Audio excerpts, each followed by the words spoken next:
This is Dudes with Wrenches.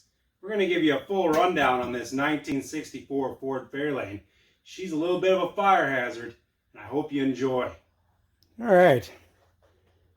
Where to begin? I mean, you can with the oh wow, that's bright. It's got all the emblems. There's like Cobra, V8, Fairlane, Ford. Got some 289 badges up there. As you'll notice, it also has caution tape. This really sets it off. It's surprising how well it really pops your eyes out. That has a story. We'll get to that. It does have the stickers that say 302. We're not sure. It does have a C6. That's the surprising part. It says EcoBoost. Paint. It's not real good. As you can tell, it's got this hard line here. I hit it with a pressure washer and took all that paint off there. Sprayed her back up. Contemplating on the wang. We think it's off of a Mustang. We don't know. If you know what it's from, please put that down below. He also did some painting in the turn signals here. Look real close along there. That's wood glue I can't quite get off because the paint comes off way easier than it. I've been driving this car a lot. And I'm usually more of a, hey, if it's not roadworthy, don't put it on the road kind of guy. It's just, there's so much done. I just feel bad taking it back apart. Hood pins everywhere. He took the latches out of everything, put him in some hood pins. Kind of take in why we say it's a fire hazard. And what you can't see real well back there is that the Rube Goldberg factory gas pedal linkage that came on these cars goes through the firewall down there. And this whole loom of wires goes through the same place that the gas pedal goes through. Gas pedal, it don't work the best. It's a lot of touch and go, feel, take off, don't take off kind of deal. You can see by the solenoid, he's got a lot of things wired to it. You can see by the distributor, oh yes, that's one of those home electrical connectors. Not meant to be in a car, but you see them more than you'd like. You'll notice it's got a fuel pressure gauge and just a loosely zip tied up fuel line. Now, it's got the electric fuel pump for no good reason. Supercharger pulleys mounted with scary amounts of nuts and bolts, crookedness, and a washer assembly that rubs the belt something fierce. But the alternator charges, that's all it really needs to happen. As you can see, there's a lot more of these kind of everywhere. Painting that happened with everything in the car. You know, why tape anything off? We had to zip tie this down because it just pulled out of there. Transmission does about the same. This is the main disconnect for the whole car. Definitely leave that off when the car's sitting. This is a puller fan. We haven't figured out how to turn it on. We haven't tried that hard either. We haven't traced the lamp cord. That is a tranny cooler. Electric computer fans mounted to it. You can kind of see it down there across the bottom. Now, I probably missed this, you know, like I told you, mirror. That mirror just looks at this mirror. If you squint and stick your head to the right real far and look that way and, you know, wiggle, you can almost see something out of the mirror on the other fender.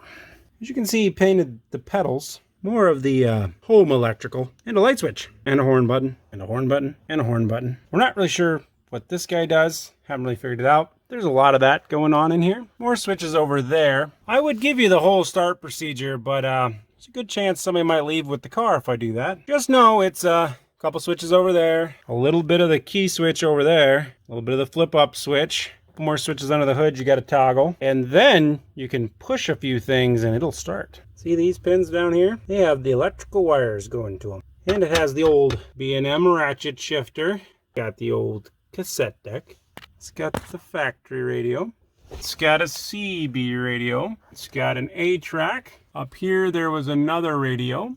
The car has 5 separate head units with all of about 22 different speakers running in here. All the gauges are different colors. It's got this light that blinks. Not really sure what that's about. You can toggle it on with a switch and it blinks up there. And dangles speakers and like this checkered board countertop vinyl up here. It's got a fully charged fire extinguisher, which is good. That's always good to have. All these seat covers are like fleece blankets. This is like some 90s couch covering. There's a lot of these jammed in the ceiling. More speakers. few more speakers and some speakers and some speakers and some speakers and some speakers. You'll also see a battery. It has these posts on each side of the shifter here. As you can see, we have one labeled positive, one labeled negative. I disconnected these. These ran out to the battery under the hood. And then they connected to these guys that clipped onto there. Oh, you can see that spark in there. It's because these charge the battery in the back seat. Battery in a weird leather felt wrapped thing with a bag. He didn't want any battery acid in the car. You did count it right. That's battery number 2. Oh, I love that pattern. I'm gonna take you down maybe a drug-riddled mind rage into this trunk here. Trunk proper. There we go. Oh, it's so shiny. It's chrome. Hood pins and light switches and more wiring. Now, there's an inverter and a battery. This battery doesn't hold a charge, so I haven't been able to turn any of this on and really take in what it all does. Like I said, a lot more speakers, another head unit, more badging. These guys, these are hydraulics. They used to mount kind of here. And they would run when you'd get the batteries hooked up front to back, and they'd open the trunk lid and they'd hold it open. Now those hydraulics are off of like a power chair. They're not good. Then you got this mirror. You know, this is probably an old school car show thing, but you know, it's not really a really popular thing anymore. So I mean, he painted his 4-way to match the car. I mean, that's important. See this here? This here was why all the wood glue was on the car. Oh yeah, it had orange strips. This here is quarter-round wood. Ow, those sharp holes are there. There was a wang, side wang, went up, put some pictures up of that. All the way down the car, made of plywood. 8-ball. This 8-ball was right there. Right there. We figured, that's got to be attached or something, right? Well, we put this down the interstate at about 80 miles an hour for a little while until we figured out that was probably not a good idea. Things were shooting off of it. And so we got out on the county roads and brought her home that way.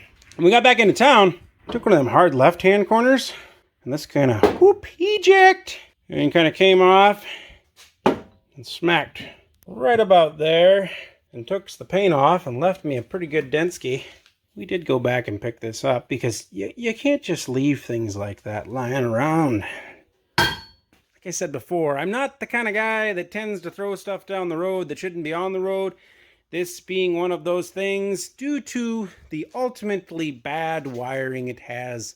But it is one of those things that is simultaneously somehow genius and ridiculous all at the same time, because the fact that it drives it all and runs and doesn't just immediately start on fire with the turn of a key, it's kind of impressive. She just starts right now. She's a good running little car. I mean, does it need things? Yeah, it needs lots of things. The other problem with it is if you don't know all the sequence to the turning it on, the only way to shut it off is to just kill the power. We did figure out after owning it for a few weeks the exact on-off scenario from inside the car that does allow you to shut it off. But when it was given to us, we were told that's how you shut off the car, which became a huge inconvenience when you drive it, because when you can't shut it off from the inside, it definitely gets a lot scarier. Because if fire happens and you have to open the hood to shut it off, it's a little sketchy. So thanks for coming along with me on this Firehazard Fairlane.